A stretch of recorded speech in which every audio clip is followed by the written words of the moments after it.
Fala pessoal, beleza?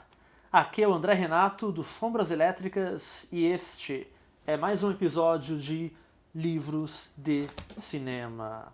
Episódio 4, hein? Legal, legal. Bom, hoje temos aqui um livrinho muito da hora. Cinema Marginal, a representação em seu limite, de Fernão Ramos. Sim, primeiro episódio aqui do Sombras Elétricas, do Livros sobre Cinema, livros de cinema que fala de cinema brasileiro. Sim, vamos falar também do nosso cinema nacional.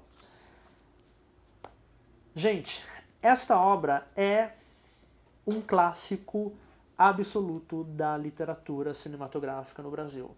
Uma obra de referência fundamental. Semana passada eu tinha já trazido para vocês outro clássico, né? A linguagem cinematográfica do Marcel Martin. Nosso primeiro episódio também envolveu um clássico, Hitchcock Truffaut em Entrevista. E agora temos o primeiro clássico brasileiro. Esta edição que eu tenho em mãos é a edição original, pela editora brasiliense, que saiu em 1987.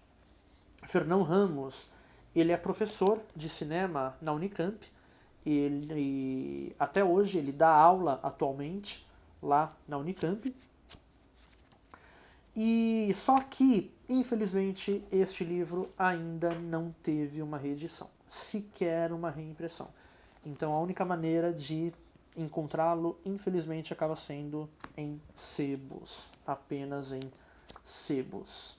Muito bem, mas é uma obra de referência, muitos estudos acadêmicos, artigos, dissertações, teses sobre o cinema brasileiro, principalmente neste período aqui, 1968, 1973, citam o Fernão Ramos como referência. Bom, aqui a gente tem um panorama histórico e teórico do cinema marginal no Brasil. O que foi o movimento do cinema marginal?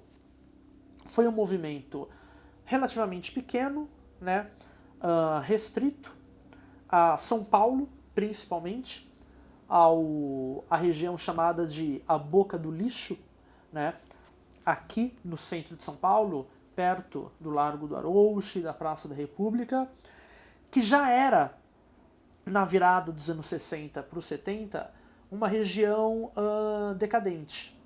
Tá? No começo do século XX, até meados do século XX, era uma região de grande desenvolvimento. Era a região onde ficavam os escritórios dos grandes estúdios norte-americanos de cinema. A Metro, a MGM, a Universal, todos tinham seus escritórios, suas representações na região do Largo do Arouche. Alguns cinemas, inclusive, clássicos do centro de São Paulo, também ficavam lá. Por exemplo, o Cinemetro, na Avenida São João, o extinto Cinemetro, né, que hoje é uma igreja evangélica. Cinemetro, por quê? Por que esse nome? Justamente porque era um cinema, né, administrado, Cinemetro era da Metro, mesmo era da MGM, ok? Enfim.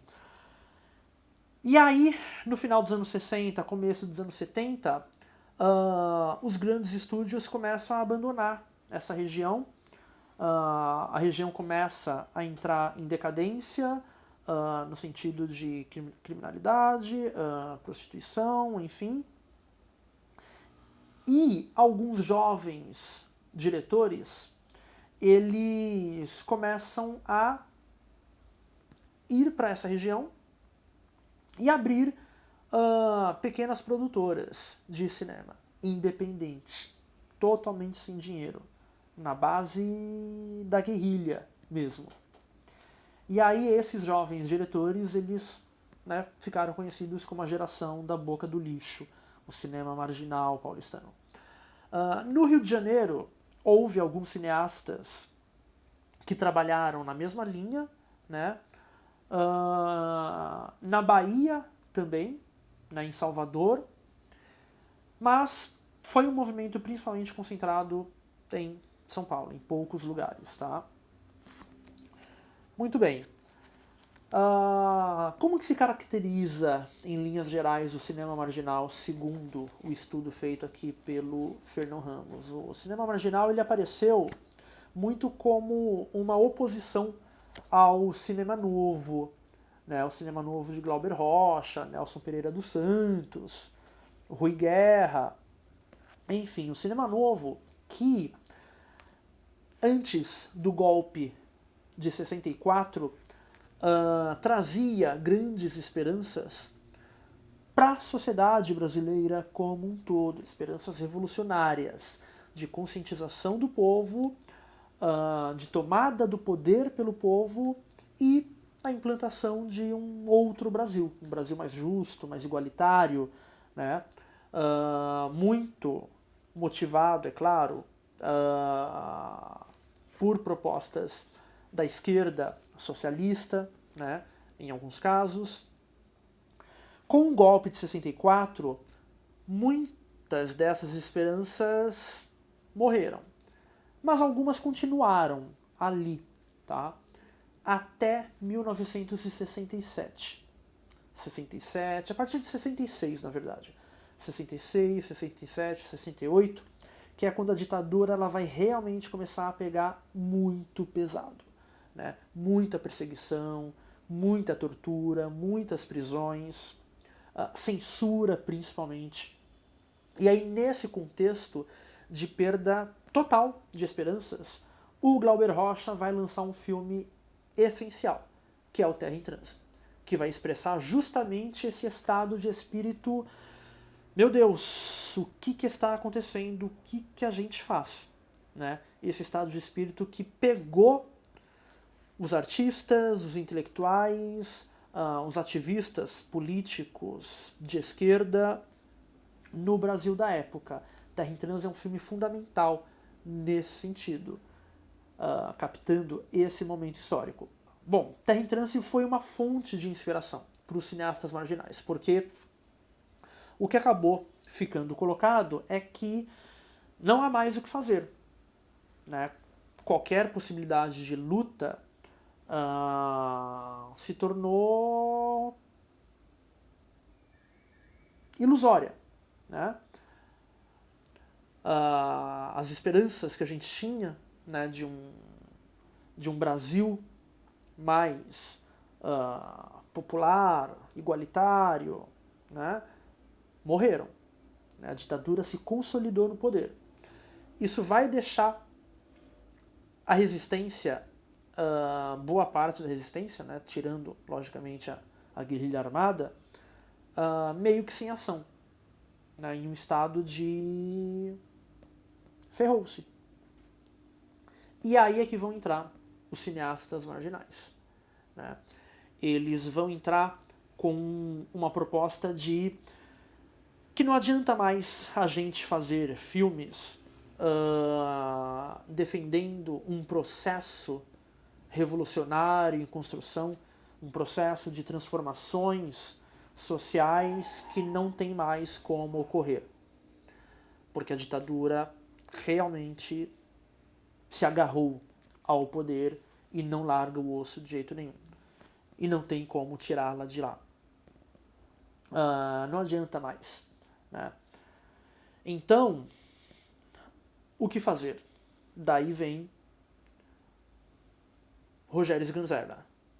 Rogério Sganzerla com um filme fundamental também. Um dos filmes fundadores da estética marginal, que é O Bandido da Luz Vermelha. No qual, né, o protagonista, né, esse bandido mesmo, ele diz que quando a gente não pode fazer nada, a gente avacalha. Essa vai ser a postura dos cineastas marginais. Avacalhar. Não há mais o que fazer em termos de das velhas estratégias de luta política da velha esquerda socialista, comunista, né? Não há mais o que fazer. Né? Então vamos avacalhar. Avacalhar como? Curtição. Segunda palavra-chave. O cinema marginal vai desenvolver, então, uma estética muito libertária no sentido da contracultura que já estava rolando nos Estados Unidos, né, nessa mesma época aí, final dos anos 60. Sexo livre, drogas, rock and roll, né? Então, curtição nesse sentido, avacalhação nesse sentido. Vamos tocar a gandaia, contrariando todo o moralismo tradicional.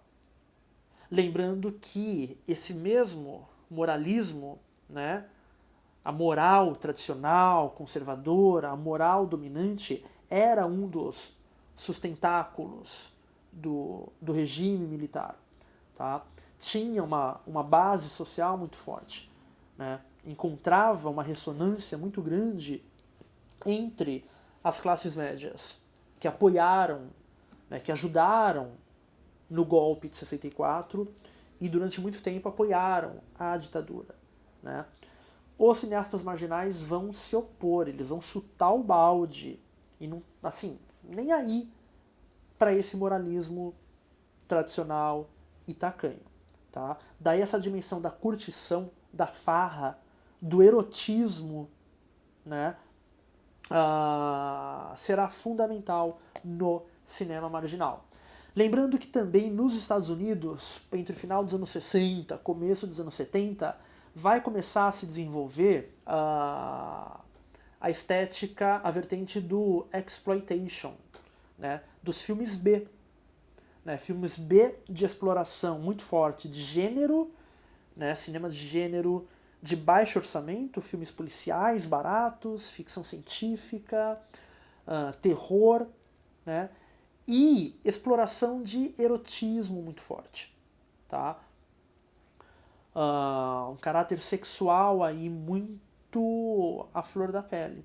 Né? Então o cinema marginal também vai pegar, vai ser a nossa, né, a nossa própria estética exploitation aí dos anos 60, 70.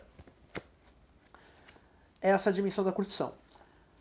Associada a essa curtição, segundo o nosso amigo aqui, o Fernão Ramos, havia a dimensão da abjeção. Né? Esse é o binômio, é o par ali, curtição e abjeção, como dois lados da mesma moeda. Abjeção, ou seja, o foco no que é abjeto, no que é grotesco, no que é nojento, no que é incômodo, no que é doloroso, no que é ruim. Certo? Por que isso? E como assim? Né? Toda essa abjeção misturada com a curtição. Vem do seguinte, para essa galera, para esses cineastas aqui, eles sabiam o perigo que eles enfrentavam, né, em fazer filmes tão amorais, ou até mesmo imorais, assim, questionando a ideologia dominante no regime militar. Sabiam do perigo. Né? Que perigo que é esse? Prisão, tortura, morte, exílio. Então eles vão desenvolver toda essa curtição, né, essa farra, mas tendo sempre em mente a perspectiva do dilaceramento corporal representada pela ameaça de tortura, que sempre vai estar lá. Então, um outro aspecto muito forte do cinema marginal, além do erotismo, além, né, desse caráter libertino da festa, da curtição, da farra, sexo, drogas e rock and roll, é o aspecto da violência. Os filmes marginais são extremamente violentos, muitos deles. Tá? O aspecto do terror, do horror, né? Mas sempre com um caráter muito simbólico, muito metafórico, talvez até alegórico, né? Expressando justamente o que estava acontecendo na sociedade fora do cinema, expressando os próprios medos desses cineastas, que faziam filmes baratíssimos, né? O cinema marginal não tinha perspectiva comercial alguma. Eram filmes feitos com dinheiro que dava para arrecadar de qualquer jeito e exibidos em pequenas sessões para amigos, em poucos cinemas. Não havia lucro algum, né? E eles realmente não estavam nem aí para isso. Diferentemente dos cineastas do cinema novo, que tinham essa preocupação em dialogar com o público, né, em atingir a população, porque a proposta deles era uma proposta didática, educar o público rumo a transformações revolucionárias na sociedade brasileira, os marginais já sabiam que já não tinha mais possibilidade alguma de transformação, principalmente depois de 13 de dezembro de 1968, quando a ditadura baixa o AI-5. O ato institucional número 5. E aí começam os anos de chumbo. Tá? Direitos civis cassados, censura prévia, fim do habeas corpus. Quer dizer, a ditadura podia fazer o que quisesse com a gente não podia falar nada. Nada. Estado de terror total. Terrorismo de Estado. É isso. Pense em distopia. Pense em ditadura totalitária. É isso. Esse é o clima. Tá? Então os filmes marginais serão extremamente violentos, tá? Como expressão de tudo isso o que rolava. E, retomando, né, o que eu falei, como eles não tinham perspectiva comercial nenhuma, eles também tocaram um deixa pra lá em relação a tudo que representasse linguagem tradicional do cinema, né? Tudo que representasse uma narrativa tradicional, clara, cronológica, hollywoodiana, tá? Os filmes marginais são extremamente experimentais em termos de forma, de linguagem.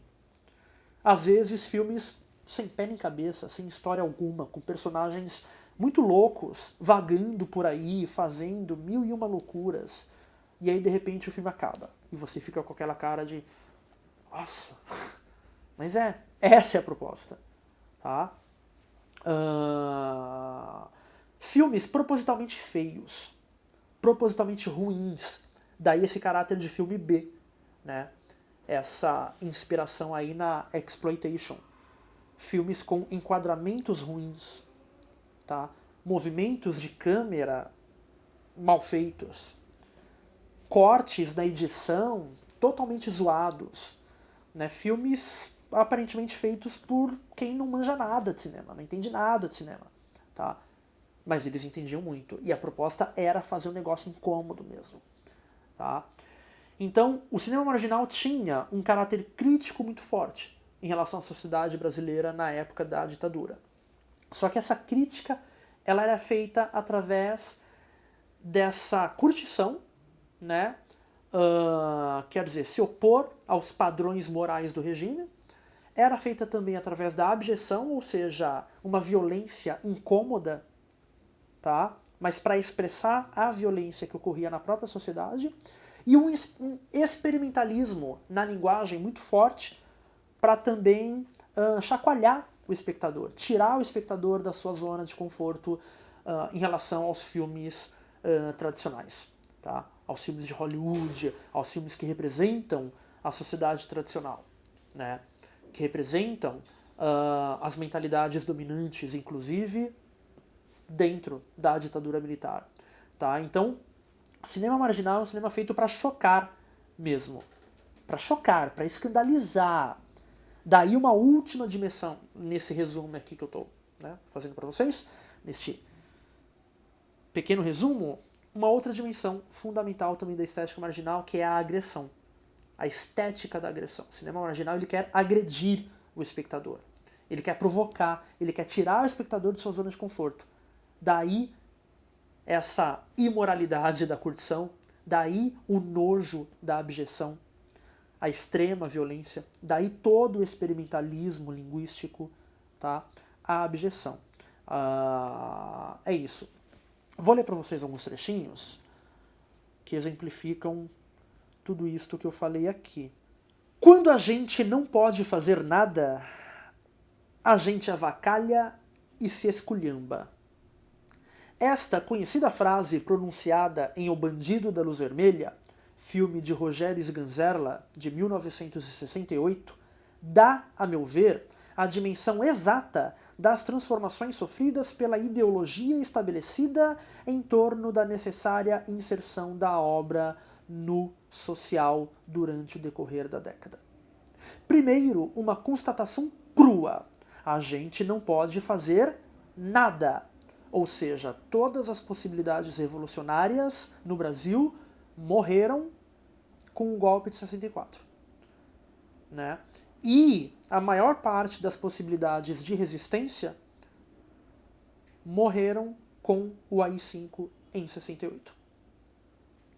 A seguir, a atitude que se segue ao fato consumado, o avacalho e o esculhambo, ou seja, na medida em que eu posso avacalhar, não tenho nenhum vínculo com atitudes construtivas de ação, atitudes revolucionárias no sentido tradicional, tá? De conscientização das classes populares, criação de um movimento, que é o que defendia o cinema novo.